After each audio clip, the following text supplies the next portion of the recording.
Getting pre-approved for a mortgage sounds intimidating, but I promise you it is way simpler than most people expect. And it is the single most important thing you can do before you start looking at homes. In this video, I'm going to walk you through exactly what happens during the pre-approval process, what documents you need to gather, what questions to expect, and what to do with your pre-approval letter once you have it. Stay until the end because I'm going to tell you the one mistake people make during pre-approval that can actually get their loan denied later, even after they're already under contract on a home.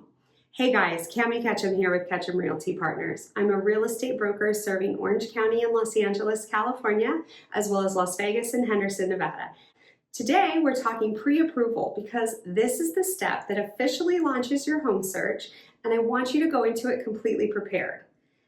First, let's clear up a really common source of confusion, the difference between pre-qualification and pre-approval, because they are not the same thing and mixing them up can seriously hurt you. Pre-qualification is a quick, informal estimate of how much you might be able to borrow based on information you self-report. Your income, your debts, your assets. No documents are verified, no credit check is run. It takes about 5 minutes, and honestly, it means very little in today's market. Pre-approval is a much more thorough process. The lender actually verifies your income, your assets, and your credit. They pull your credit report, review your documents, and issue a formal letter stating they are willing to lend you up to a specific amount. This is what sellers and their agents take seriously. In competitive markets like SoCal and Las Vegas, many sellers won't even consider an offer without a full pre-approval letter, not a pre-qualification. So make sure you're getting the real thing. So when should you get pre-approved? The answer is before you start seriously looking at homes, not after you find one you love, before. Here's why this matters so much.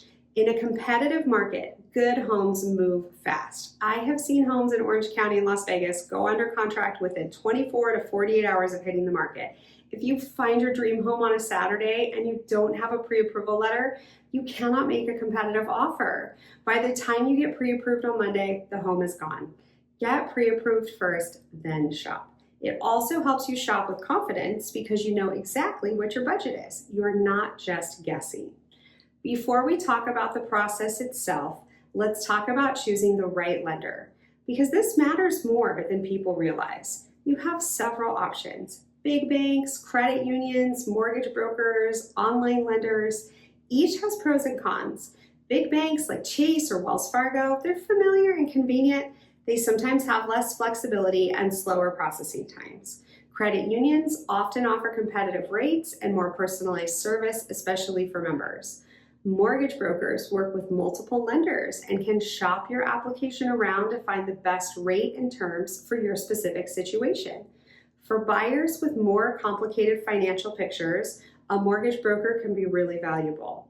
Online lenders like Rocket Mortgage or Better can be fast and convenient as well. My honest recommendation: talk to at least 2 or 3 lenders and compare not just rates, but also fees, communication style, and how responsive they are.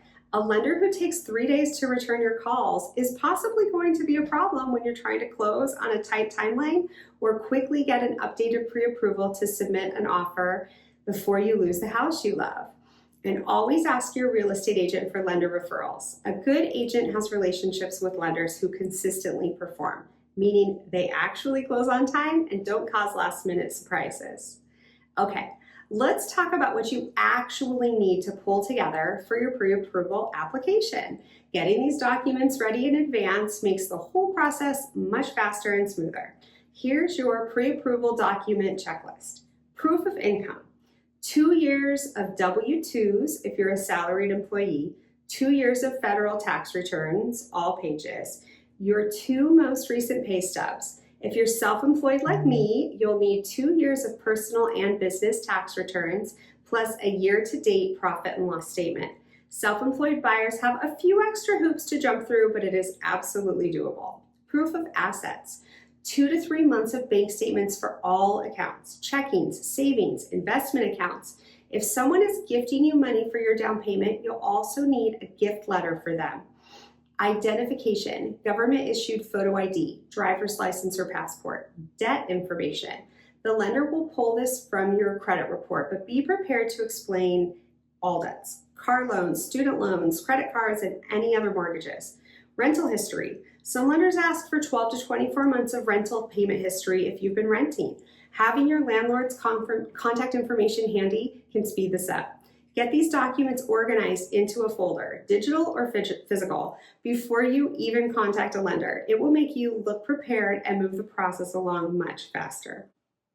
If you would like a handy document to help you check off what you need for your lender to get pre-approved, then I have a free gift for you. It's my complete home buyer checklist, and it walks you through every single step of buying a home, from pre-approval all the way to closing day. Just a clear, simple action plan you can follow and actually check off as you go. It even warns you about the most common mistakes buyers make at each stage, so you don't have to learn the hard way. It's completely free. Link is in the description. Go grab it right now. Here's exactly what happens during the pre-approval process once you contact a lender. Step 1, the initial application. You'll fill out a mortgage application called a 1003, either online, over the phone, or in person. This covers your personal information, employment history, income, assets, and the type of loan you're looking for. This takes about 30 to 60 minutes. Step 2, credit pull. The lender will run a hard inquiry on your credit report. This temporarily drops your score by a few points, but don't panic. Multiple mortgage inquiries within a 14 to 45-day window are typically counted as just one inquiry by the credit bureaus because they know you're rate shopping. So if you apply with multiple lenders, do it within that window. Step 3, document review. You submit all your documents and the lender's team reviews and verifies everything. This can take anywhere from 1 day to a week, depending on the lender, how quickly you provide the documents, and how complicated your situation is. Step 4, pre-approval letter is issued. If everything checks out, the lender issues your pre-approval letter stating the loan amount you qualify for, the loan type, and sometimes the interest rate. This letter is your golden ticket to start making offers.